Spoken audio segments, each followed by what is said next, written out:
All right, everybody. We should be live for our interview tonight. Welcome. I am, of course, Josh Blaser from Game Wisdom, and we have another fantastic chat planned for you this afternoon. My guest tonight, she is the founder of Chump Squad, as well as the designer on Kine, co-designer on The Flame of the Flood, and is currently working on the game Lab Rat. And she's here to talk about design and a variety of topics. So please welcome Gwen Frey. How are you doing? I'm good. Life is good. Yeah. Well, life is happening Yes. currently. Yes, it is. We are still stuck inside. Yeah. It's a good time to get a lot done. Or at least trying to, as I've been. Yeah.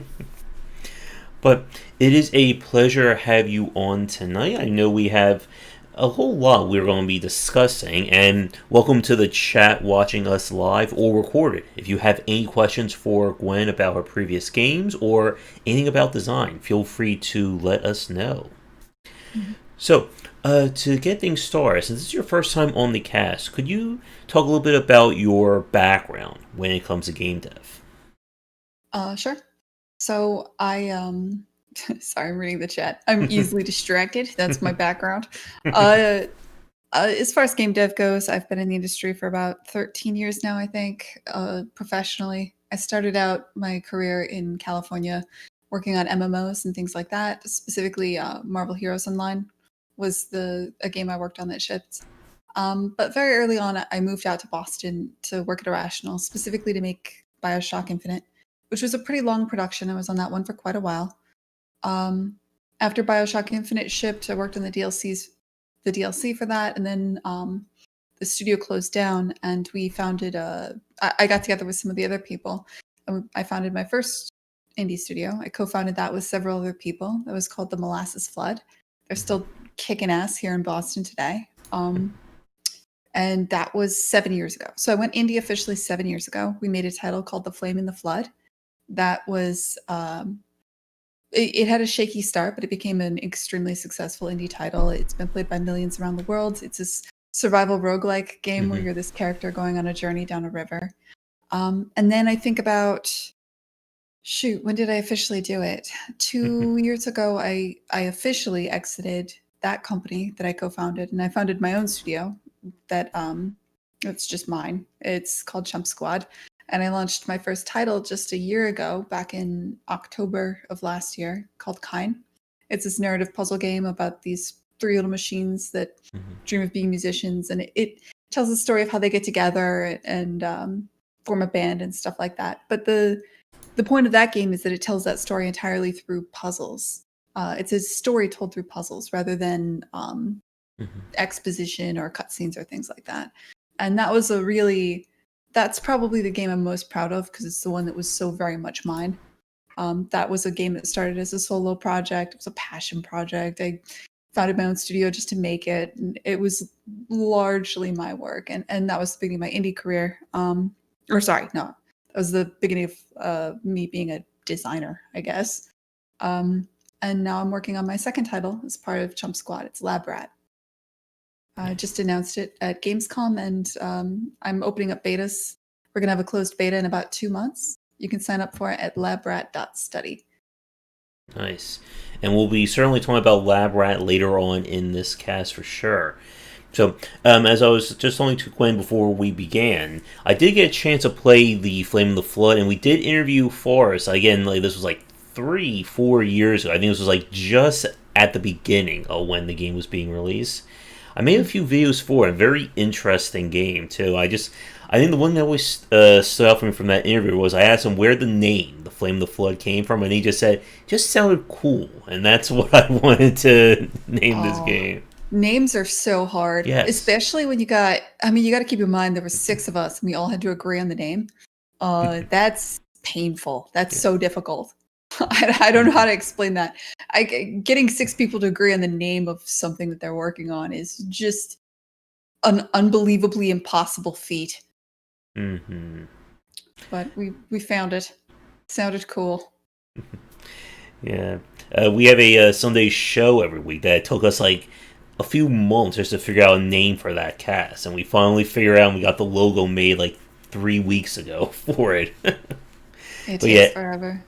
I mean, yes. names are so difficult because everything's been used or taken. How are you going to find something where you can actually get like the Twitter handle? How are you going to get the website stuff? And then on top of that, how are you going to find something that the entire team wants to go with? It's just really difficult. Hmm. So, with something like Kine, we did get a chance. We played that on stream. I think this was right around the time the game launching, and it did kind of break my brand. I phoned for help for some of the audience to help me with that one. Mm. It's very interesting to see kind of like the evolution of puzzle design and puzzle games, especially over the last 10 years. And as somebody who's designed, you work on Labra, you worked on Kine. I wanted to get your thoughts on kind of, I guess, elevating puzzle design or elevating puzzle gameplay. And it is a very interesting genre because I remember growing up, and we still see indie games or see indie developers do this. That puzzle games are just very much like a insular kind of thing. It's 100 rooms, 500 levels. There's no connectivity. There may not even be a story. And we've been seeing, I think, more developers kind of try to wrap a narrative or wrap like a kind of like a layer of presentation around these puzzles. So, I mean, there's a lot to say here, right? Because in reality, if you count, how do I put it? There's a lot of different ways to think about a puzzle game, for instance. Hmm. Uh, uh, so let's start with talking about the breadth of puzzle games that are out there, because it is technically the biggest genre if you include all the mobile games, for Yeah. instance. Uh, Puzzle games that are open-ended and not necessarily logically focused are that genre is massive. Most mobile games count as puzzle games if you look at it like that. And you can also say that there's a lot of games that are massive AAA games that have puzzles in them in the same way that like Bioshock Infinite was a shooter, but most people don't think of it as a shooter, not really. They think of it for the narrative and the world Hmm. building and how beautiful the setting is. And the same way, I think Inside was fantastic, and Yeah. games like uh, you've been seeing for a long time. There's games that are very strong narrative games, games with a really Hmm. intense vibe and feel that have a kind of a soul. Hmm. Games like that, you can decide what kind of the core loop is, and frequently it is puzzles. At least in the indie space, in the AAA space, it's more like Bioshock Infinite, a lot more shooters, that sort of thing. But I think you'll see in the indie space, like Limbo was a game that I just absolutely adored, and that was a game that was, I wouldn't say necessarily the puzzles were the greatest puzzles in the world. That wasn't what made it an amazing game. They were good in the same way Hmm. Inside is similar. Like the puzzles were fine, they were good, but that game was about capturing a feeling. It was about the entire Hmm. package of that game, right? Yeah. Um, and so if you include those in puzzle games, then I think I guess I would just strongly disagree with your opening statement that most puzzle games are about just having a sequence of puzzles you go through. There are definitely those. Like I adore Hexcells, for instance. And that is very much like a game that is just puzzles Yeah. that you're completing, and it's just delightfully well designed. And there are definitely games where it's just there are games that are just pure raw puzzle Yeah. design that are fantastic, and it's wonderful to see one of those executed well. I think Hmm. Alan Hazelden just did one that he's a designer that I would consider closer to that second camp, more interested in making just extraordinarily well designed puzzles. Hmm. Though his latest title did have I would argue, had quite a bit more heart and soul to it than a lot of his previous work. So maybe that's more of a hybrid. Hmm. Um, so I kind of see what you're saying. I do think there's just a lot more room to go here as far as games that are both games that have both Hmm. that games. How do I put this? I adore Hex Cells. I love it, but and there's moments when I want to play a game like that. When I want to play a game that's just puzzles and just about that. But I also really love games where you get lost in a world and where you explore, or there's a Hmm. story, or where there's a vibe and a mood and a feel. And I do feel like there's quite a lot of room to grow here. Finding there's a lot of unexplored space, not just in design mechanics for puzzles, but also in games that are puzzle games, but about more than just the puzzles, that have something more to them. Do you understand what I'm saying? Mm-hmm. Yeah. And yeah, I think that's what you're pointing out, is that we are seeing a little bit more of that lately. I think you're seeing things like Gris, for instance. I think in general, puzzles are a puzzle game is a really good canvas to layer atmosphere upon. Do you understand? Mm-hmm. It's a better canvas, I think, than necessarily a shooter or something like that. Because if you're making a shooter game, then that needs to be part of the story, that needs to be part of the purpose of the game. And so necessarily your vibe and your feel for your game is going to be something that can include combat. And so it's going to be it's probably not going to be like a chill game like you're getting with Monsters Expedition. Like if you want to make a really chill game, you probably can't have your core loop be shooting things. So it makes sense that a lot of times when you have these atmospheric titles that are not necessarily about combat, a really good thing to layer that upon is like more of a puzzle game, for instance. Especially because it's a lot more approachable than say, for instance, a more strategic game. Yeah. It's something I think about a lot, actually. Like, it's interesting to me if you can find the games that have both, and trying to figure out which one. Like Darkest Dungeon marries a vibe and a feel and a strategy game very, very well. I don't think that game would have been anywhere near successful if not for the fact that the strategy layer was fantastic, and the vibe and the feel and the intent of the game, the soul of the game was there as well. And I think it's the marriage of those two things, and the fact that they kind of complement each other really well. I think that's so important. Mm-hmm. Yeah, and like for myself, some of my favorite kind of puzzle games, or at least for the last 10 years, would be stuff like the Talos Principle, the Swapper. There's another one that I'm forgetting. Filament, that came out earlier this year. That was another game that just like completely broke my brain. As I'm sure the chat will start making fun of me for how much trouble that game caused me. And as you were saying, like we have been seeing, and you mentioned Bioshock Infinite, of course, as well. Like games that are more than just about the core mechanic or the core gameplay loop. And there's definitely this idea of like elevating the design. Draken in chat used the phrase, the sum is greater, or the sum is greater than the individual parts, and I think that kind of sums this up really well. That it's not just about raw shooting or raw puzzle design. It's about trying to integrate all that into this game space. And as you said, it gives the player this sense of a world to explore. It's not just, here's 50 puzzles, one room apiece, and then you're done. It's, here's this world explored, and we're going to create, or we're going to set these puzzles within this space for you to explore. I lost you. Uh-oh. Can you still hear me? Uh-oh. No. Hello? Did I mute? You're back. I can hear you again. Oh, that was weird. I don't think that was... Was that on my end? Maybe. I don't think I lost it on the stream. Yeah, I'm still here. Can you still hear me now? Uh-oh. Oh, no. I can still hear you. Oh, you can? Yeah. Okay, I can hear you now. That's weird. Is that a Discord thing? I'm not sure, because well, it's hard to say, because I just went to the internet, and the internet was working, but the YouTube was definitely spinning, and I lost you on Discord, so it seems like it might be on my end. I'm really sorry about that. No, that's okay. I usually have internet issues. Usually it's on my end that these happens. So what I was saying was that we are seeing more games, or more puzzle games, or just games in general, try to be more than the sum of its individual parts. That it's not just about the core gameplay loop, it's about integrating all that into a game space. I think it is. There's a lot of reasons for this, and some of them will be kind of like darker.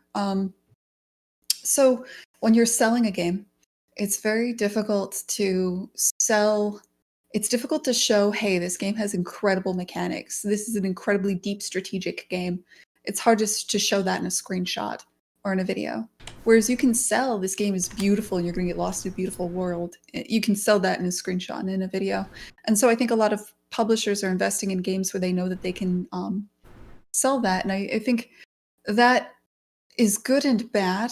In one way, it's forcing us to really, as game developers, focus on having that experience that is beautiful and is polished. And I have to admit, I value that. So I kind of like that quite a bit as a player. But I think it is also perhaps at times putting the focus on the wrong things.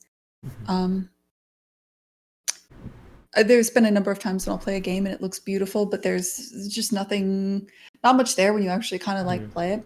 There's a lot of games where you can get lost in a world that look stunningly beautiful, and you go play them, and it's just very flat as far as the design goes. Because it takes time to. It just, for one thing, as a player, it takes time to realize whether this game is good or not. Like, am I in the build-up phase? Like, am I just in the intro levels and figuring out if these puzzles are going to be good or not, or depending on the genre, like, is this quality or not? I don't know. In the intro levels, it takes a little bit of time to figure out if a game is good or not. You have to invest, and you're probably not going to invest in a game unless it looks pretty good these days, because there are so many games that look good. And if a game doesn't look good, if a game looks like it has some kind of temp art, if it looks like this is made by, if a team didn't bother to invest in making sure that their game actually looks like a certain quality bar, then you're probably not going to invest your time into it, because it's just a sign that they most likely didn't, for better. I'm not saying this is fair. It's probably not. It's probably incorrect to assume this, but you will probably assume that if they didn't invest the time into the artistry of the world, then they probably also didn't invest the time into making the game good as far as the design goes. You know what I mean? Yeah, definitely. It's something that we've spoken a lot about on our Sunday shows, and just when talking to other game developers about that, the bar of what it means to sell a game these days is just incredibly higher than it was 10, 15 years ago. And like, for myself, like, for the new people watching, every Wednesday we have a night just dedicated to indie games, where I'll play just about anything and everything sent to me or submitted by developers. And you can see that spectrum. There are games that we have played that they have, as you said, they can have like amazing aesthetic to them, but are just mechanically shallow. Just as there are games that have some amazing gameplay to them, and as you said, it looks like placeholder temp art. And there are a lot of people who, the second they see that, they turn off, unless somebody can convince them otherwise. Yep. And then you got to survive on word of mouth, and that's hard to get. Yep. That you have to get over that initial. You have to get that word of mouth, which is extremely difficult. And I mean, I don't even blame people for feeling that way. I am one of those people. I feel like if it's not fair, but I mean, I'm not going to read something if it's written in Comic Sans. I'm not going to play a game. I'm not going to invest. I only have so much time. I can only play so many games. I'm not going to invest time unless it looks like there was some effort that was put into the presentation. You know what I mean? Oh yeah, definitely. For my chat watching, it's become a meme these days that every time I play a new game, I check if there's volume slider option. Because if a game doesn't even have that basic level of UI or quality of life features, then what other issues are kind of hiding underneath the surface there? And Carlos asked in chat, how do you feel about game puzzle design for Twitch, where audiences interact with streamers, changing the focus from single-player puzzle games to multiplayer, or games that have audience input? There's a lot of interesting ways to. I personally have not played any of those games. I do find multiplayer in. How do I put this? I think there's a lot of interesting ways to involve a community in puzzle design or in creating puzzles. It's not something I'm personally pursuing, but it is something that I think is interesting. Like, I think I can imagine a game, for instance, where each person has to individually complete puzzles or figure something out and then share that with the community and the community figure something out together. To me, that would be more interesting than, say, perhaps like a let's play. Um, let's plays, to me, they seem to do, how do I put it?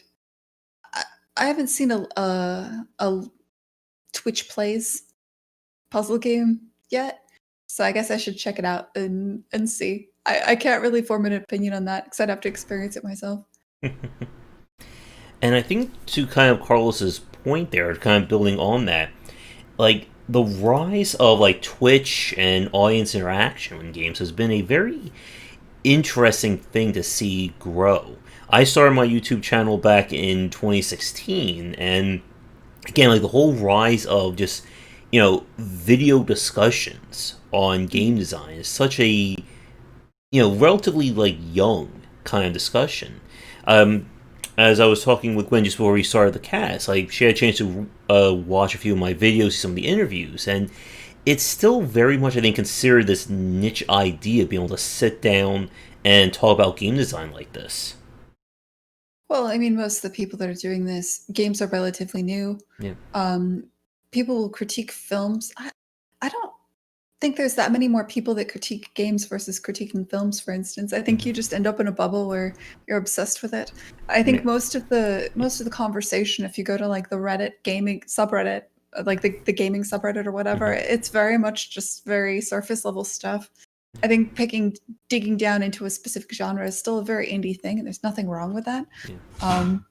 But I do think there's a rise from zero. There used to be zero of this, other than the people that did it. Game development, I mean, game development used to be weird. I started 12 years ago. There was no game development college degree when I started this. That wasn't a thing. The people, it was considered a bad thing to want to be in games versus film as an animator. It was seen as like the lower class job. That's changed, by the way. But like, this was definitely, it was seen as the fields that people fell into that didn't pay very well, that you got because you couldn't get into film. And you were the help if you're an artist in a video game versus like in film where you're the star, right? 'Cause if you're an animator in film, everyone's job is to make the animation as good as possible. But even setting that aside, like everything about game development, you had to be pretty weird to want to do this. You had to be the kind of person that said, if you were a programmer, you'd be the kind of person that said, I could go make money, or I could make significantly less money, but I'll be making games, and I'm into that. At a time when that was not cool, before. And I think that just took a generation to grow up, a generation that grew up sitting around playing video games at home with their with their friends and with their fam, like your siblings and stuff. And I think Twitch emulates that in an interesting way. There's something about Twitch that's very much similar to sitting around with your buddies playing a game. That it captures that feeling. I think games were always kind of the idea that there's a couple things to say about Twitch and gaming in general. Like, we used to sit around in front of the couch and play Nintendo's N64 games together and stuff, like me and my brother, for instance, or my brother and his friends. And that was really normal. It was always a very normal thing to share this sort of experience with other people. I don't think that's anything new. I do think it's a mistake to think of trying to make games specifically for Twitch. I think that people watch Twitch because they want to hang out and be with their friends, their friends in this case being the streamer, which is a whole other bag of weird. But the stream, the game you're playing is just the game you're playing. They're really there to hang out with their friends. That's why they're on Twitch. If they wanted to play that game, they would just be playing that game, Yeah. And I just want to say that you have to be weird to get in the game industry. I think that is like the perfect summation of what we see of people trying to grow this industry. Oh, the industry's so much more normal now than it used to be. Yes.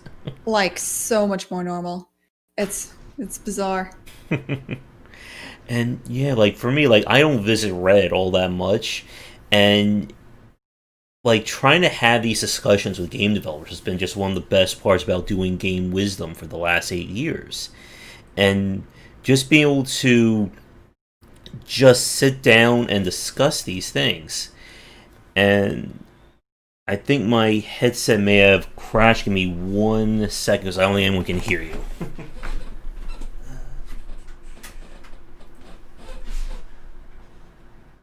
There we go. Yeah, my Oh. headset is slowly but surely dying on me, and that is the final piece of this puzzle of equipment upgrades I need to make. Can you still hear me right now? I can now, yeah. Okay. 1 second here. Very narrow on the YouTube channel. Just saw I saw me. Yeah.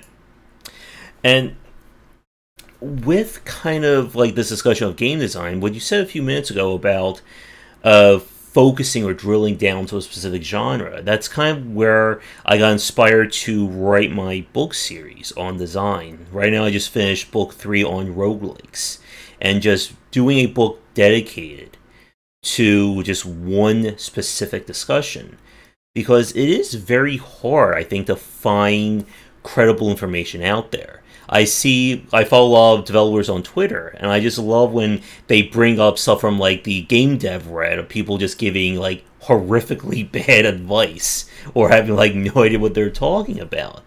And I think for a lot of people, game design is still considered this, this magical art that, for them it can't be explained or easily understood. But from speaking with so many developers, and like I said earlier, with the idea of volume sliders, that there are elements that you can put into words that can explain how all this stuff works. And the difference between a good platformer and a bad one, or a good puzzle and a bad puzzle, and so on. Yeah. Yes. It is a field. It is a field that you can study. I think it's a lot more how do I put it? I do find that it's better. To me, the most interesting conversations are with puzzle designers talking about puzzle design, or people who are really, really into shooters talking about shooter design. For instance, I do feel that like talking about design as a field is just extraordinarily broad, in the same way Hmm. talking about art as a Yeah. field is extraordinarily broad. So I do think it is wise to drill down into just those specific topics. For instance, I don't think you could take somebody who's used to making like Forza and plug them in and tell them to make up a puzzle game, for Yeah. instance. That obviously wouldn't work.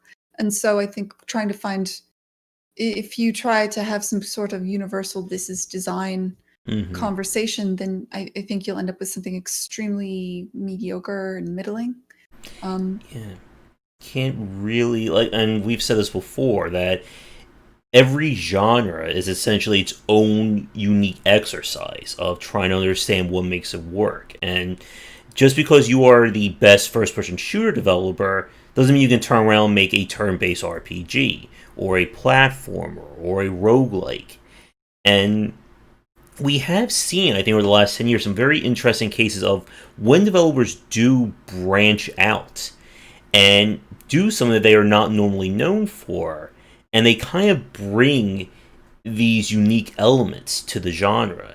A great example would be something like FTL or Into the Breach, that they came pretty much like out of nowhere and got an amazing Kickstarter success, and then both those games are just fantastic in terms of their design.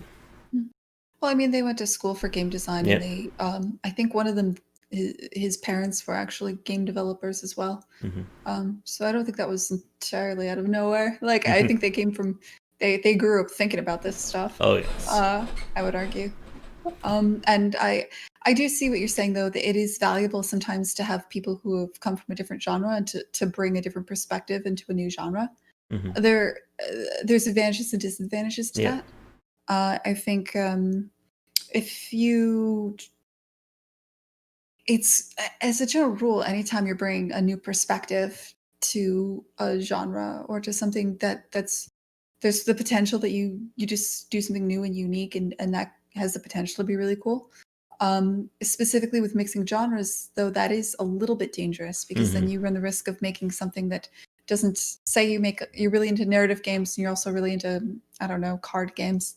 And so you make a narrative card game, and now you run the risk of making a game that's really boring to the people that are into card games because they have to deal with your narrative, and also boring to the people, like too difficult for the people who are into narrative games because now they have to deal with your card game, right? So mixing the genres in that way is sometimes a problem. And I said difficult because that was the first thing that came to my mind, because I think because this is something I think about sometimes as somebody who makes narrative puzzle games, right? Or aspires to make more narrative puzzle games. I think if you look at the games that are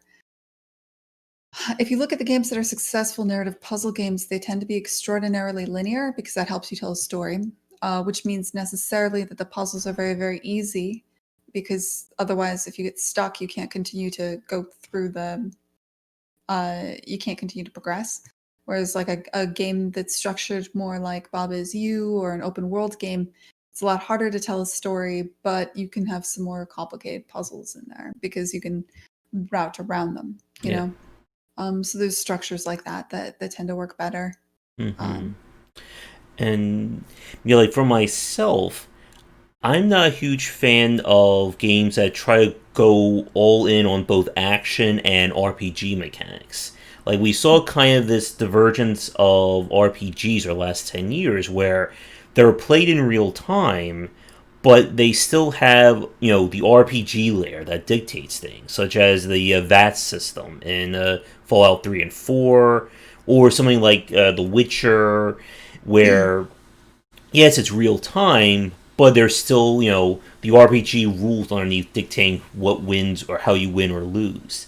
Like, for people watching me who know, I predominantly come from a mechanics or action game background. So I, Devil May Cry, Ninja Gaiden, etc. And it just always feels very jarring to me when I play these games and I attack something, I see, miss because my dexterity wasn't high enough. Or I'm shooting an enemy, and even though the shots are hitting, it does like 2 points of damage because he's 10 levels above me or something like that. Yeah, mixing those two specific genres, I can't speak to the decision to do that as far as those mechanics go. I will say it is in the examples you brought up of like The Witcher and what was the other one, the VAT system? Fallout 3 and 4. Yeah, let's talk about The Witcher because that's interesting. The Witcher is a game with it's an open world game with a lot of different systems in it. For fuck's sake, they had Gwent. They had like a card game embedded in this game. And they eventually spun out Gwent to be its own thing. But I thought it was this is a game that needs to be successful to a large number of people. And so it has to have elements that different people like. It has to appeal to both the people who are really into the kind of like action combat stuff. It has to have a lot that appeals to people who are super into narrative. In order for this game to succeed, it has to let people skip the parts of the game they don't like. And it's interesting to me how they find that mix. It's interesting to me how they manage to get so many disparate pieces to work together in a way that's actually kind of nice. Like, it's nice to take a break from the game and just play this completely different other game that is inside of the game that honestly is like kind of a little bit embedded. Like, what does Gwent have to do with the Witcher universe? That's so weird, but it works, right? Like, it just feels right and it fits in there. I actually like The Witcher quite a bit. Just heads up. It's interesting to me how it breaks up the gameplay in that way, as opposed to a game that is only ever about one thing. Like, I feel like you do reach a certain sort of fatigue when you are just doing one thing repeatedly for over an hour, for instance. Like, if you're, wouldn't you want a break if you're just playing the action part of the game for an hour? I think let's go to another example. Let's talk about something like let's talk about Darkest Dungeon. So Darkest Dungeon, you go in and you do these. If you didn't have that moment where you go out to the hamlet and you like kind of do some micromanagement stuff and you breathe and you see the narrative of what's happening to your squad and you manage that that gives you a breather from the game, and it makes that breather helps the actual gameplay, the core loop of dungeon diving. It gives it more, having a break from that to go do something else before you go diving right back into it again. I feel like that's just very important. It's important to have that kind of breather, that kind of break from the game where you're doing something else entirely, and it makes the actual dungeon diving, to me, that it makes that better. It makes it stronger. Um, and there's counter arguments, obviously. Like Slay the Spire is just one note at all times, for instance, and it's just one note executed really, really well. That never ends. And I think a lot of indie games are more one note games. Like we're doing one thing, and you will do this one thing really well repeatedly, with that kind of like complete break in the flow state of what you're doing. I think both ways work.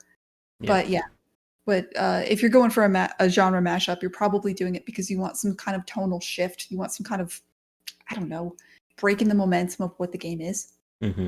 Definitely. And as a quick call, I just want to thank Cosmic for the $50 super chat. Thank you so much. I really do appreciate all the support everybody gives. And yeah, and like having that kind of break or kind of like segue in mechanics. Just before we started the stream, we were talking about Disgaea 4. And the Disgaea series, and just like Nipponichi as a whole, has just really, they carved that niche so well in terms of that kind of design. Like, we were having a discussion last night on the stream about it, and we were talking about, like, this is a game that is grinding personified. Like, it's not a game, like, usually talk about grinding, like, you have to take it out. It's not supposed to be something you want in your game.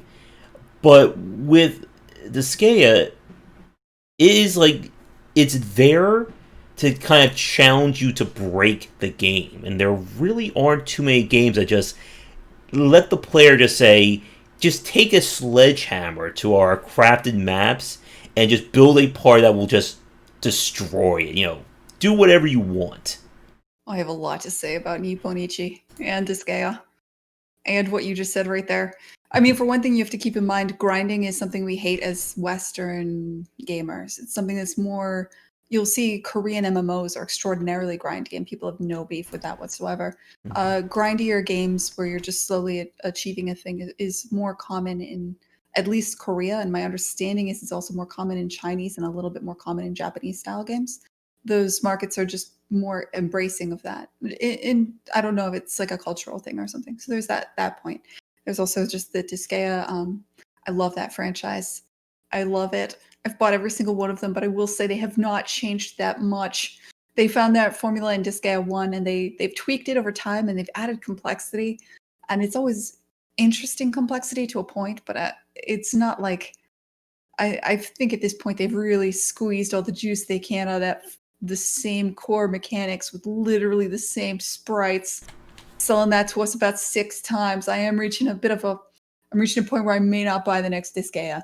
And I'll say, as much as I love that game, I do think the item world was fantastic. It really proved that you could have a item world is in Disgaea 1.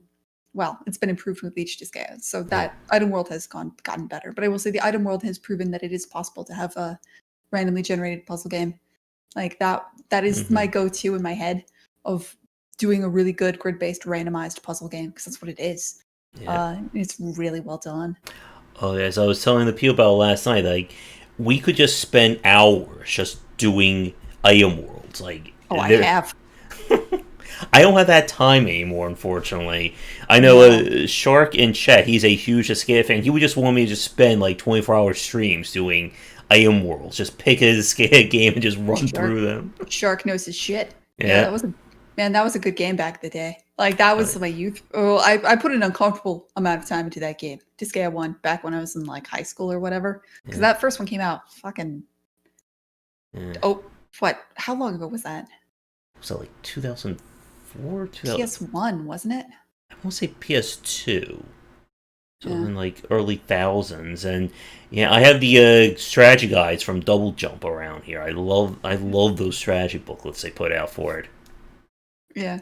I mean, they had Nipponichi put out a lot of really interesting titles back in the day. As far as if you want to look at innovation in tactics games, we haven't seen innovation like that in so long. Phantom Brave was fascinating. Um, Phantom Brave was a fascinating. Honestly, those tactics games were more like puzzle games than tactics games. This is where I think people are losing their minds about Into the Breach, but like Nipponichi did this shit flawlessly back when I was in fucking high school. Phantom Brave was a weird game where you Mhm. every map was unique. You had to like inhabit the Yeah. different elements of the maps with your characters and stuff, and it changed their stats. It was just I don't know. I think there's just a lot there that we've forgotten, and I don't think they hit in the Western market because they have this kind of anime art style, which at the time was I think Mhm. now the Western market is more on board with that art style than Yeah. than we perhaps used to be. Um, Yeah. and I will say, you do gotta kind of like now that I'm a bit older, that art style is pretty grating. Uh, like the Disgaea cutscenes with the weird, like the weird episodes in the middle for the kids and stuff. I do feel like a little bit weird playing Disgaea now. It feels a little bit childish, but which is crazy because the actual mechanics are so good. Um, Mhm. Yeah, we were talking about that with Fan. I mentioned Phantom Brave last night too. That I also really like that idea of not just having the characters or having the objects, but the fact you could actually like kind of manipulate how enemies were placed. You could knock them off the field. They could knock you around. Like yeah, definitely gave a little bit more uniqueness to it. But yeah, like you said, they just kind of stopped. Like Phantom Brave, and then followed by Makai Kingdom, were kind of like their attempts at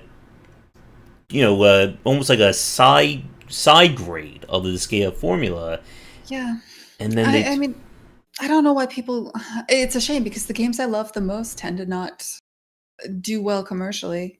I Like know for that instance, feeling. I think yeah, like my favorite title from Clay is not their commercially successful ones. My favorite title from Clay was the one they struggled the most with, which was Invisible Ink. Thank you. I thought Somebody that else was saying they loved Invisible Ink. it was such a good game. Like it Hmm. was just brilliant. And yeah, but I mean the ones that make them money are not those, right? Like the ones that make them money are the other ones. I Hmm. suspect the same is probably true for most of those old school tactical Yeah. RPGs, which is a shame because they were so good. Yeah, and yeah, we could just spend another hour talking about Invisible Ink alone because that's again one of my favorites from Clay as well. Yeah, I'd have to brush up on it again because it's been a few years, but it's definitely a high point for me. Like I liked that game. Got Mm, way into it. yeah. That's another one that had a vibe and a feel. It's very Clay too. They're very into their 2D animation. It felt like a Clay Studio game. Uh, but it was, you know, and it had randomization, but it was a game that had an end, which I somewhat appreciate. Uh, it was a game that it was a tactical game. I like me a good grid-based tactical game. I just still love that genre, man. And in a way, it's weird that I liked Into the Breach quite a bit, but I think because I like this genre so much, that game was just sort of weak tea compared to what you've already seen. If you've played, like, that game was just, we've been over this. Nipponichi did this, but weirder, like years ago. And I guess that I want to go back on myself here too, because like I think Phantom Brave was unique in that it had that moving in a circle, like anywhere in a distance, rather than necessarily on a grid, Yeah. which I kind of go back and forth on. Hmm. Yeah, and again, like I just love how you're bringing up like conversations we've been having on the streams too. It's just great that the nighttime talks are coming back into the daytime.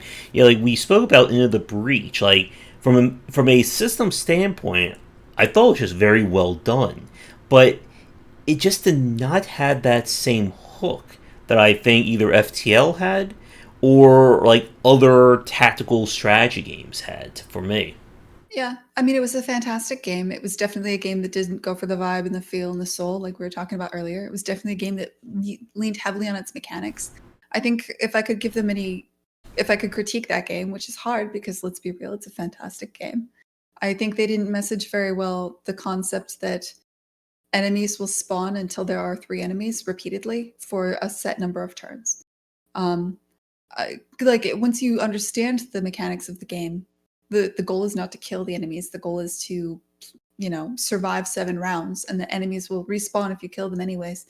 If that's messaged, I think that's a better game. And I think the fact that that wasn't really well messaged, the fact that every time I talk about that game, nobody realized that, is perhaps a sign that their on-ramp wasn't as good as it perhaps could have been.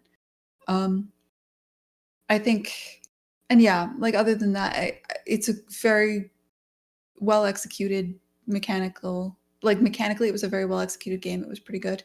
I think I did enjoy it for quite a number of hours, but I wouldn't put it up there with something like Darkest Dungeon, which I think is just a fucking masterpiece, right? A game that really just comes together at all sides.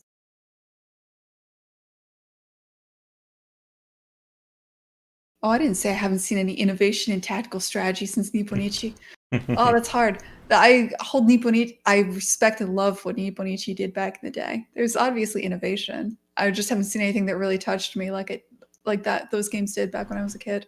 Which is maybe not fair. Like your first couple games, the first time you see something, you're always gonna love it way more. Like the bar is so much higher now than it used to be. It's harder to impress me now. I've seen a lot, I've been muting my mic mojo, or I've been muting it on OPS. I wonder if it's being picked up through Discord.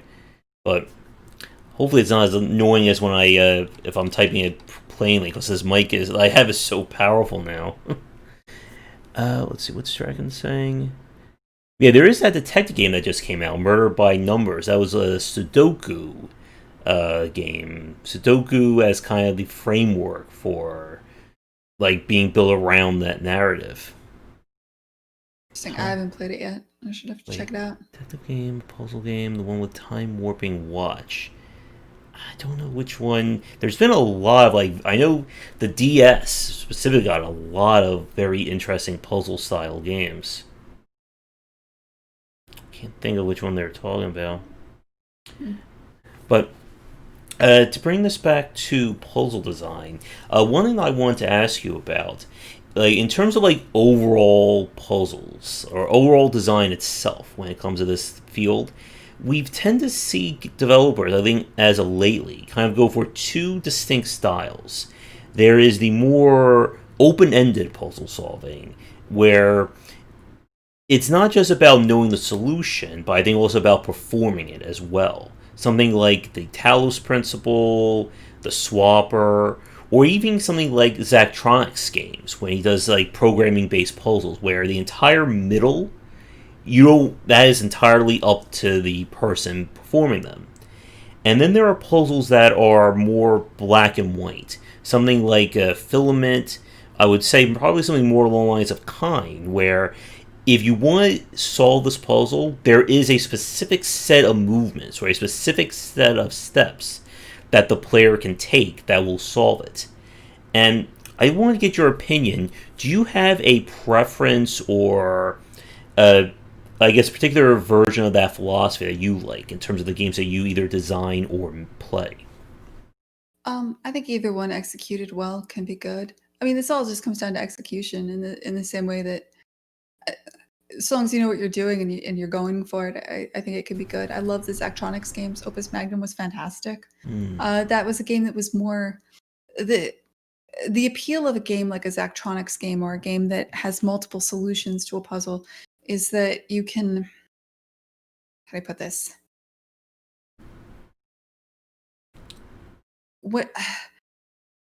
If you can't solve a puzzle, it's extraordinarily demotivating. Yes. In a way that it isn't necessarily as demotivating in other games.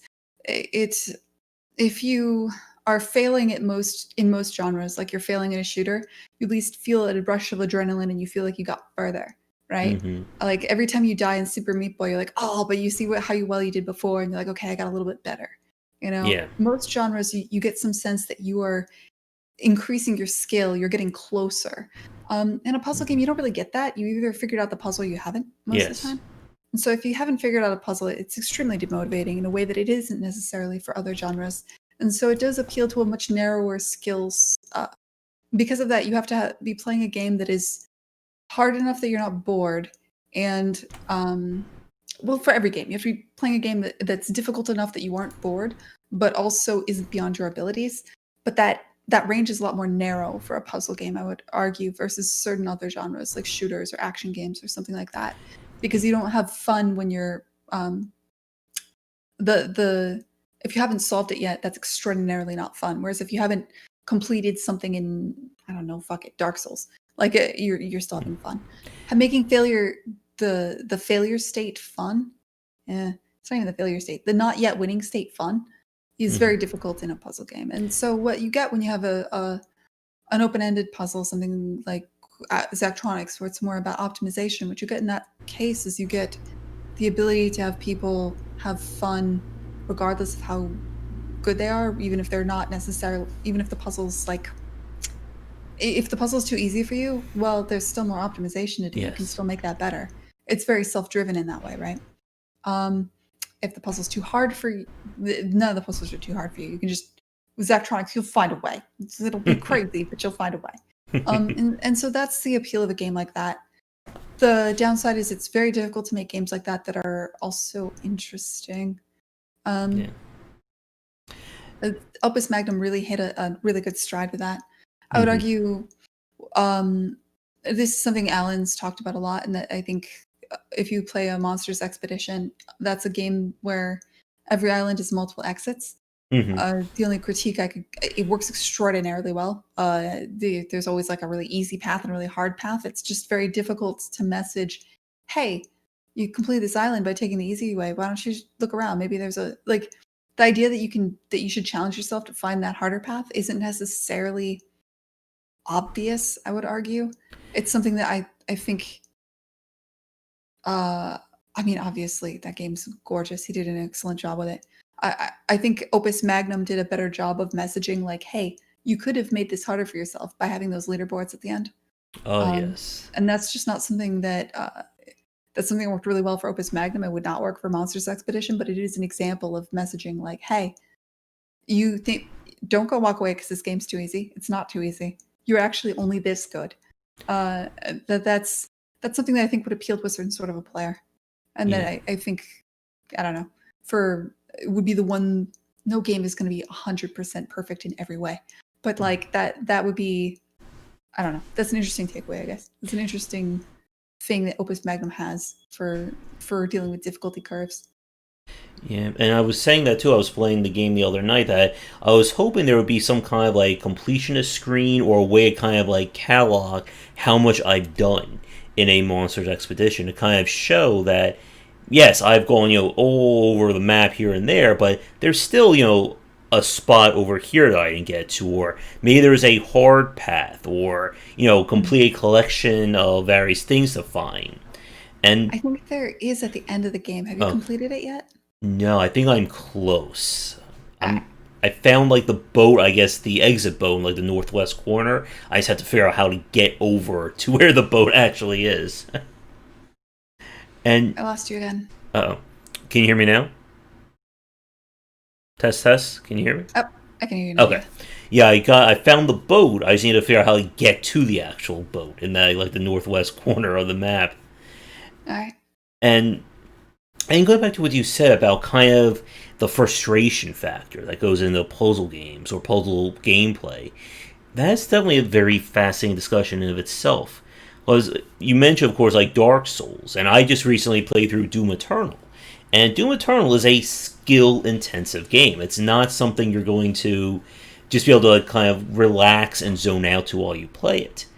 But, like you said, when the player feels like there's room to learn, there's room to grow in terms of their understanding, they'll, smack their head, they'll, ram their head against a brick wall 100, 200 times if it means that they're seeing that and you'll move forward. But with puzzle design, it is oftentimes a very binary experience. Like you said, it's either I know the solution or I don't. And if you get stuck at a puzzle, and I mean just like deadlock, you are not solving this puzzle, it can usually spell the end of playing that game. Like for me with Filament, it happened, like, I got stuck at a puzzle, it was just the solution was just not clicking, and I was just like, I'm done. Like, the wall is not coming down. No matter how many times I run my head into it. Mhm. I mean, yeah, there's a lot of reasons for this. When you're in Dark Souls, you have that adrenaline when you have all these moments of excitement. You can feel like you're close to beating the boss, even if you don't beat it. You can feel that you're getting better at beating the boss each time you play and lose, or you can feel like you're getting worse sometimes. But you have a general sense of like excitement.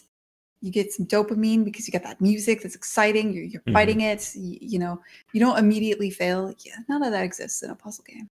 Like, not at all. Like, you're presented with a puzzle, and it's like, okay, you're gonna try some stuff, and until you have that eureka moment, it's just you're not. Uh, you don't have those feelings. You know what I Yeah. mean?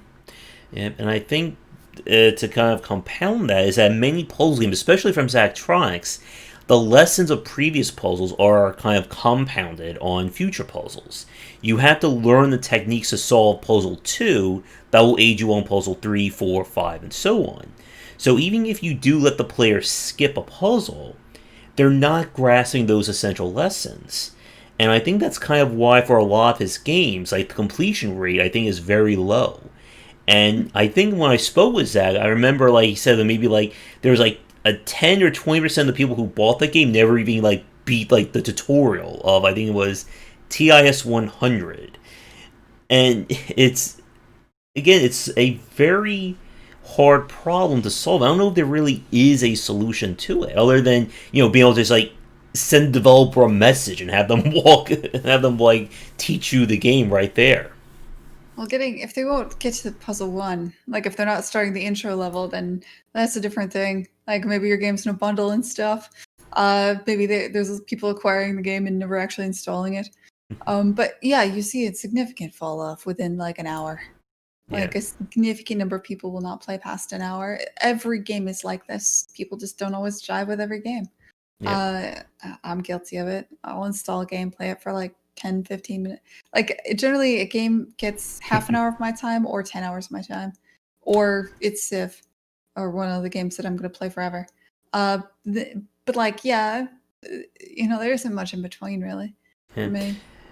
Yeah, my kind of buy-in period is like 15 to 30 minutes. Like, if you can get past that point, then I'm usually going to stick around, at least for some period. But yeah, if in that first 15, 30 minutes, if something just annoys me or I'm just not enjoying this game, it's going to be shelved or refunded almost like immediately.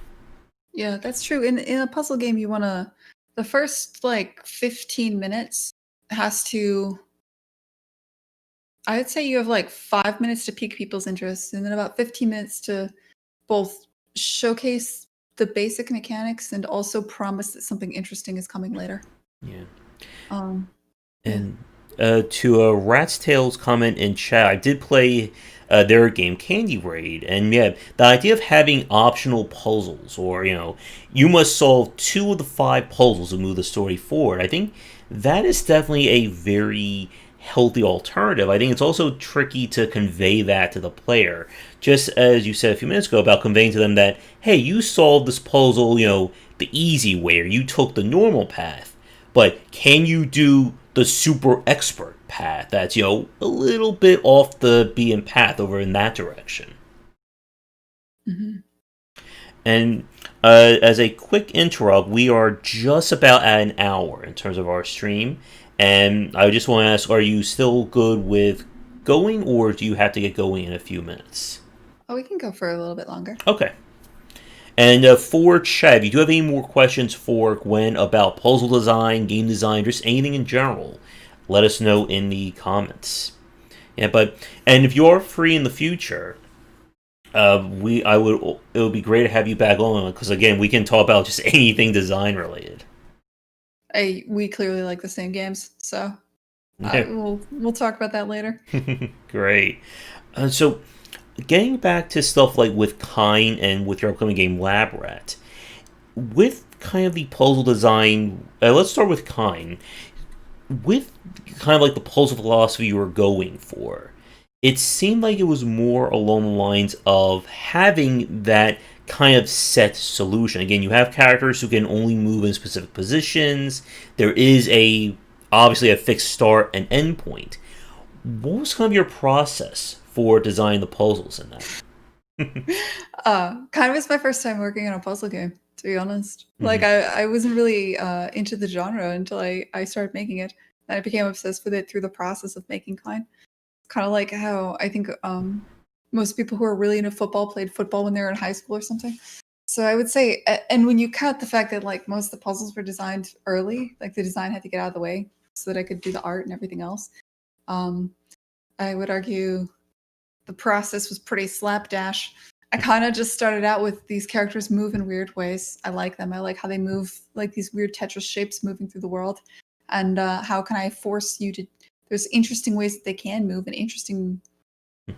There's ways that they move that are interesting. Being able to from the trombone, rolling onto the limb, pushing up, and then pushing off of a wall. That's interesting. So let's make the player do that. And so it was a lot more about I would find a path, like a way to move that I thought was interesting, and then I would lay down blocks until the player had to do that, and then that was the puzzle. And I'm, I think there was mixed results. I definitely have regrets. If I could go back and do it again, I don't know. I think I would have spent a lot longer working on the puzzles and not lock things down so early. Because mean, I had to do what I had to do. I love that game. I think I did a good job, but I do think that I don't know if that's necessarily the best way to go anymore. Mm. But yeah, as far as your critique though, that a thing in Kine is that there's one entry and one exit, and there's really usually only one way to complete the puzzle. I don't think that's necessarily a bad thing. I think that's having a crafted experience in that way. I think is still Yeah. very enjoyable and very satisfying, so long as there is something there that you're figuring out. Hmm. So long as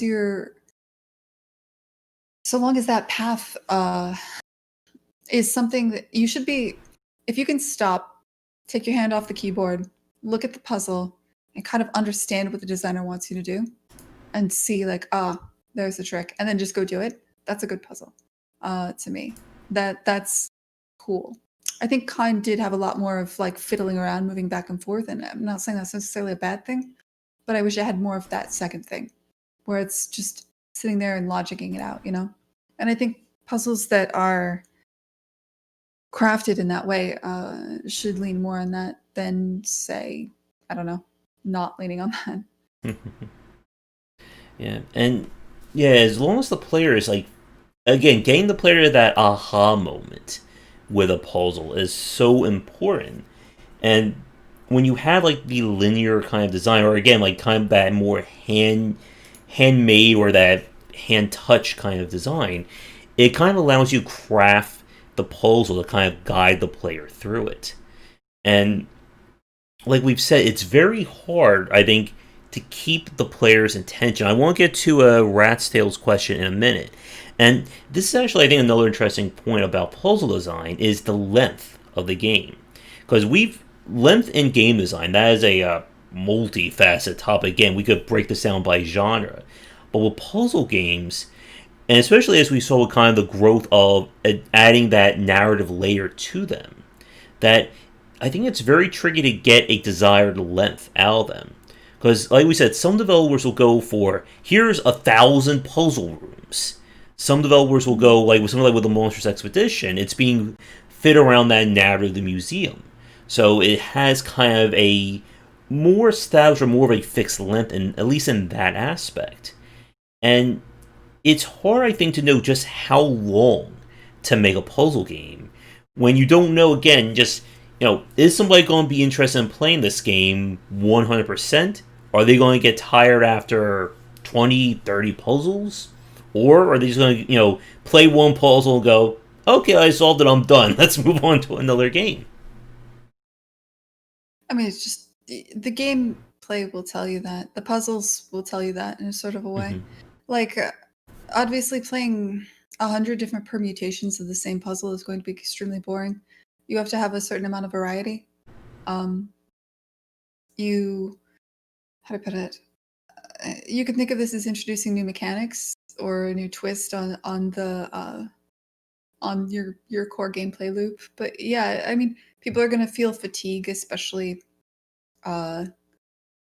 doing like the same kind of puzzle repeatedly for too long. Mm-hmm. And there's different ways to mitigate the fatigue. Having sweet little exhibits that you can look at that break up the pacing, for instance. Being able to sit down and chill out to the music. The sound design in that game is phenomenal. I've been playing a lot of Monsters Expedition. It's a really good game. The so finding the length is just something you're going to figure out through the process of making the game. And I think a lot of times what you'll find is you'll make a bunch of puzzles that are extremely interesting to you as a designer. And then you probably got to cut about half of them because in reality, a lot of them are just way too similar. You never want to make somebody figure out the same thing twice. Like a eureka moment's only good once. There's diminishing returns to how much interesting shit you can get out of any given mechanic. Even if there are 20 interesting things in a mechanic, people are going to get pretty bored after they've seen the first 10 interesting things most of the time. Those are arbitrary numbers, but like you kind of just get a feel for it, you know? And there's an argument for, do you fully explore absolutely everything a mechanic can do versus just adding new mechanics? And in general, casual players will prefer the latter. And nerds will prefer the former a little bit more. I think you'll see in the what is it? There's a Discord that Alan runs for designers that make puzzle games. The Thinky Puzzle Discord. You can follow him on Twitter to Draknek on Twitter if you want to get involved in that. But like, definitely these are puzzle nerds. I think they're generally only satisfied if somebody has crafted a game with every permutation of how the different mechanics can be combined, regardless of if that's as interesting to necessarily, you know, us mere mortals. A little bit more so than perhaps I'm probably a little bit closer to that, to be honest. But like, I think there's more. Basically, the pull between variety versus the pull between width of mechanics versus depth. You know, that's the right way to put it. Anyway, I get what you're saying. The length will kind of present itself to you as you're making the game, I would argue. And yeah, like keeping on that with kind of like going like all in or just how hard to make a puzzle. This is a question I always like to ask developers, whether they're in the adventure genre or puzzle genre. Like, what are your thoughts on difficulty when it comes to designing a puzzle? Like, how do you decide if something is too hard to be put into your game? Because as we said, like there are, as with any genre, there is a very wide spectrum of an audience. Like something like with a Monsters Expedition, I think it does a really good job of balancing, as I said, easy and the hard path. While there are some games that will just go, okay, here's just all the hardest puzzles that you can do, just, see what you can do with them. And then you have something like Baba's You, that I thought just a fascinating game that just breaks my brain every time I try and solve some of those puzzles. But they're all interesting, is the thing, even when they're hard. And I think that's the thing that I don't think it's necessarily an argument between making easy puzzles or hard puzzles. I think what it really is are the puzzles interesting? And don't confuse being difficult for being interesting. And if you have a puzzle that's very difficult, ask yourself why you want to include it. What is it about that puzzle that is interesting? And can you describe it in words? And if you can, are you showcasing a puzzle that is just that thing that is interesting? Or are you just adding on a bunch of extra crap too, before and after the interesting thing? Or is there something in the way of the thing that is interesting that is making the puzzle longer than it necessarily needs to be? Because being difficult is not intrinsically interesting on its own. If the interesting thing is that you want the player to roll onto a limb and then push off of a wall, make a puzzle that really showcases that and that is all about that, and get rid of all the crap around it. Is something I wish, like, I don't know. I wish I knew that back before I designed Kine. It's something I definitely look back now and cringe a little. I could have done a little bit better. And I want to get to Rat's Tail's question from earlier, and then time-wise, again, we could just sit here and talk for the next 2 to 3 hours. I think very easily. I don't think I can do that. I think I do have to. I do have to wrap this up soonish. Yeah. So I do want to at least spend a few minutes on Lab Rat after we get to Rat's Tail's question, and then that will kind of take us, I think, to the end for this discussion. And for the chat, I think I will be putting out last call for questions now. So we'll try and wrap this up in like the next 10 to 15 minutes, give or take, if that works for you. Sure. Okay. So for Rat's question from earlier, they asked, how would you do puzzles in a non-puzzle game, such as in Legend of Zelda or other adventure games? So I guess, as we said earlier, with games that try to integrate other elements into them, I guess, do you have any thoughts on that? Well, I mean, it's a nice break from the core loop. So in the same way Gwent is a nice break in The Witcher, it's not part of the game. It's something to do to break up the pacing so that you're not always doing the same thing. It's to break up the fatigue. That's the purpose of including puzzles in a game like more of an adventure title. And I mean, I don't know. That's actually a lot of those games feel. The games that are very, very large and appeal to everybody do feel a little bit by necessity because so many people are working on them. They do. It is hard to make everything feel so extraordinarily cohesive. Mm-hmm. But as much as possible, just trying to, I guess, if I was for some unimaginable reason tasked with doing that for some studio, I would take a look at what the player does during the core part of the game. Say, fighting things with an axe or whatever, and I would think about what does the player get when they complete the puzzle, which is probably like a sweet axe, and then I would build the puzzle around swinging that sweet axe in some way, just so that at least it felt like it had some kind of purpose within the title versus just kind of being there. I think that would probably be the goal, to try to make sure that it still does fit in the game, even though it is. Yeah. Its purpose is to be more of a combo breaker to break up the momentum. Mm-hmm. Yeah, but integrating, I think, puzzles into games like that, and like making it feel like part of the space, is very tricky. Because we could go back to like the days of like Resident Evil, well, they'll throw in like a chemistry puzzle out of nowhere, or everybody's here the Towers of Hanoi challenge and things like that. And yeah, there's definitely a whole discussion I think we could have on that topic. But like I said, I don't want to keep you all day long. The audience would like it. They'll like us just to talk for like the next 4 or 5 hours. But I do understand you have to get going in a few minutes.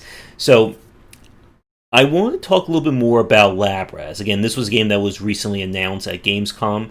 And for the people watching us live or recorded who haven't heard about it, what is Labrat going to be? Oh, Labrat is a narrative puzzle game. You are... sorry, I'm actually getting tired.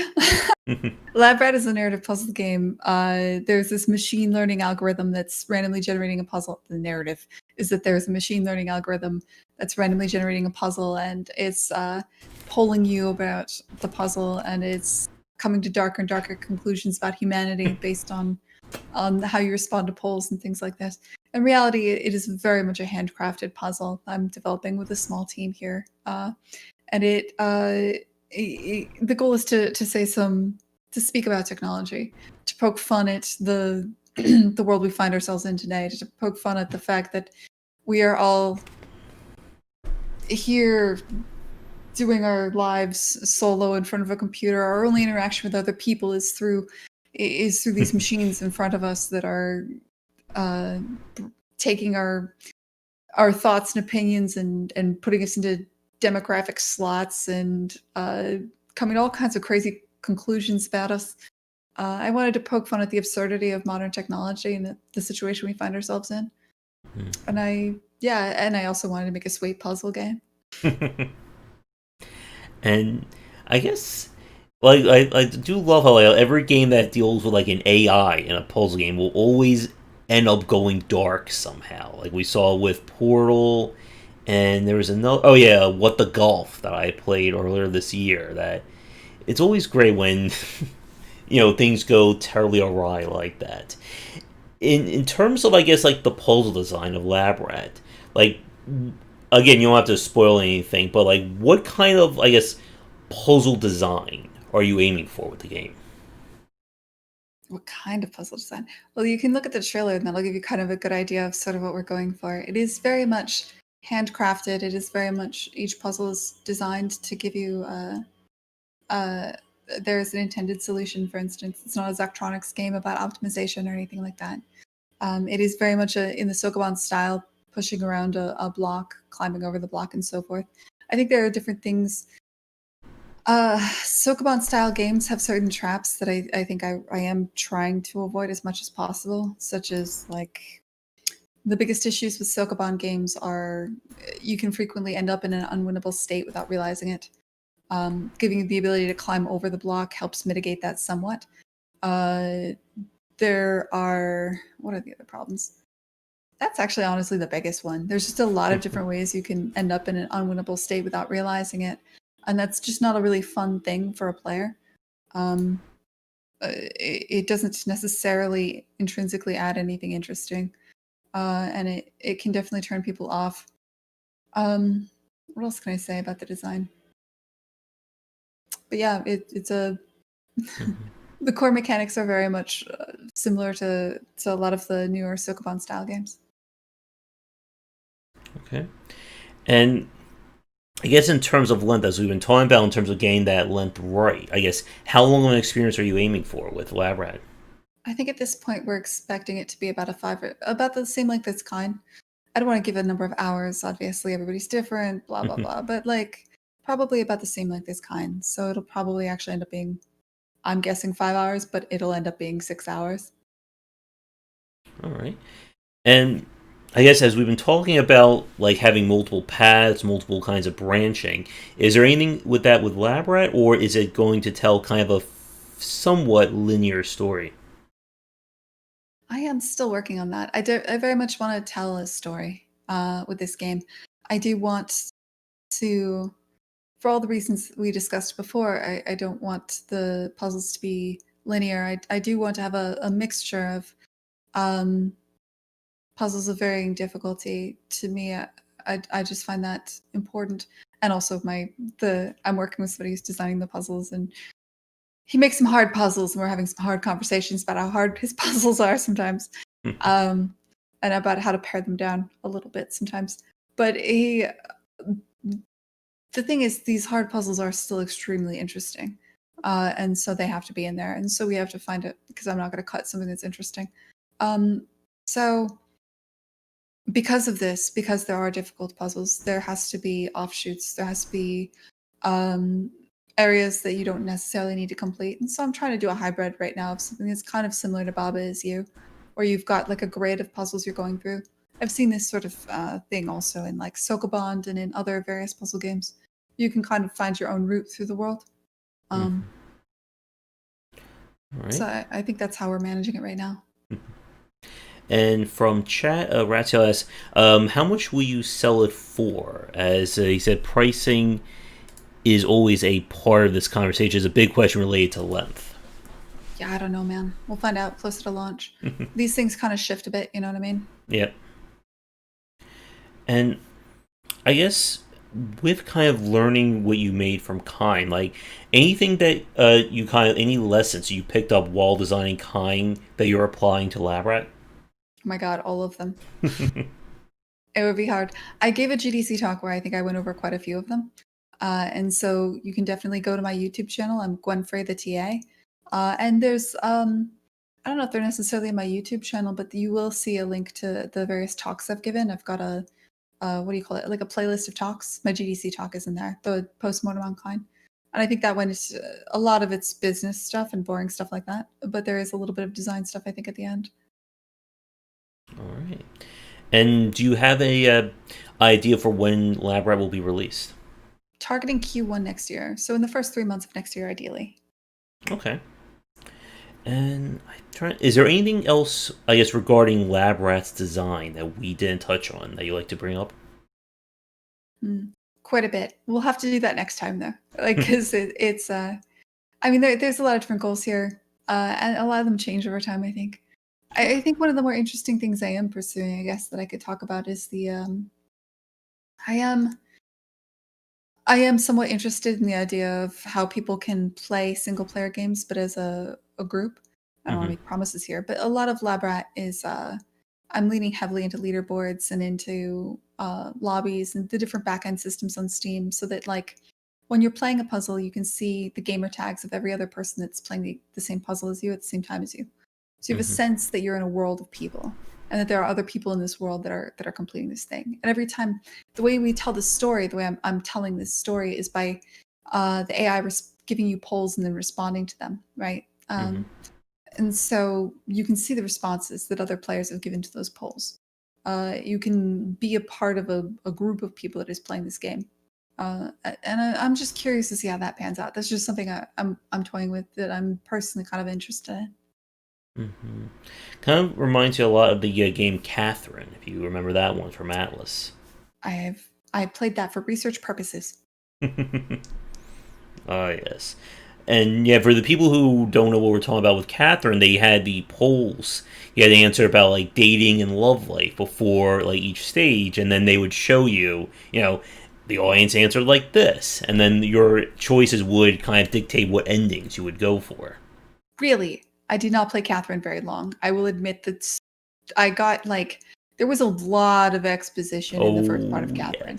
I yes. did like one puzzle and at that point I had 45 minutes into the game and I was like, okay, I think I get what this is about. And I stopped. And I think that was before they actually got to that stuff. So I had no idea that was actually in there until now. Maybe I should go check it out. There we There's a go. lot of exposition in that game. Oh yes. I don't know if you play Persona 5, but yeah, that one it's a just like a cement truck of exposition for like the first Yeah. hour. I wasn't sure. See, so I have to get through the first hour. People talk about that game like it's so good, and I thought, like, where's the game? And then I assumed it must be a walking simulator. Like it is. I will say that is the one thing that irks me about a lot of these Japanese games now is there's so much more crap before you get to the game. That didn't. Hmm. I don't remember it being this way. Like Disgaea didn't have this uh, like Disgaea got you into the playing the. Like, there was a lot of crap in between the chapters. Sorry, we're going too long. I'm starting to curse. There's a lot of exposition in between the chapters, especially like video exposition and stuff. But it was like you could. It was after you were already invested in the gameplay, and I Hmm. think throwing too much of that before you see what the game is I don't know. I don't personally care for it very much. Yeah, and to track and yeah, Catherine's definitely an interesting game to at least try to run through at least once just to see it. And worst comes to worst, like for me, like my audience hates it, but I will fast forward through dialogue if it just starts to drag on. That's what I did. I think with Persona 5, like I would just read like the first thing somebody said and like the last thing, and then just fast forward through the rest of the conversation, and it still felt like I had it. And one thing I found was very interesting with Disgaea was with like starting from Disgaea 4, maybe even 3, they kind of slowed down the progression. Like they locked a lot of the systems behind the chapter itself. So you couldn't immediately go into the item world, or you couldn't immediately do the Senate or the voting system they always like to do in their games. Mm-hmm. The desk system. Interesting. I mean, they've definitely. Hmm. I almost feel like they've jumped the shark as far as mechanics go. It's just too complicated without being. They're adding complexity that isn't Hmm. as interesting, and I think they can do that because they have an established fan base that's used to the game, and I guess wants a more complex game. But like, it's got to be daunting for new people to get into. There's just too many systems now. Um, Yeah, and adding complexity for complexity's sake and kind of fighting that's another discussion easily. We could, who knows how many hours we could spend. Well, my voice is dying too, so that's always a sign that it may be time to wrap things up. But if you are free in the future, Gwen, so many more topics we can explore here. sure, absolutely. So to wrap things up for our cast, then I guess just some kind of like final placeholder stuff for the people watching. Any other social media you would like to plug, whether Twitter, other YouTube, games, whatever. Sure. I mean, if you're interested in game development stuff, I have a podcast you can follow. It's the Dialogue Box. I sometimes do interviews with other developers. I hang out with them on Twitch. I'm Dire Goldfish on Twitch. If you want to just follow all of this in general, you can follow me on Twitter. I am Dire Goldfish on Twitter. It's like Dire Wolf, but way less intimidating. And yeah, I mean, I'm on. Sometimes I back my stuff up to YouTube. I'm not as diligent about that, but you can follow me on YouTube as Gwen Frey the TA. All right. And yeah, but it was great hanging out with you this evening, and it's great that we both have very similar preferences for games. I think that helped us a lot in terms of just geeking out about some of these designs. Yeah, I think so too. It is definitely. I am obsessed with a very specific nerdy group of games, and it does feel like you are about on the exact same place. So this is pretty cool. Thank you. So, for the people watching, we're going to be ending the stream here. If you are new, again, be sure to check out the Game Wisdom Discord, as well as our Patreon link down below. The Discord is open to everybody. So, if you're interested in talking design or hanging out, feel free to join.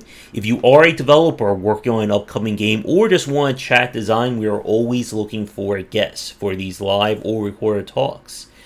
I think other than that, Gwen, it has been a pleasure hanging out with you. Again, best of luck with Lab Rat.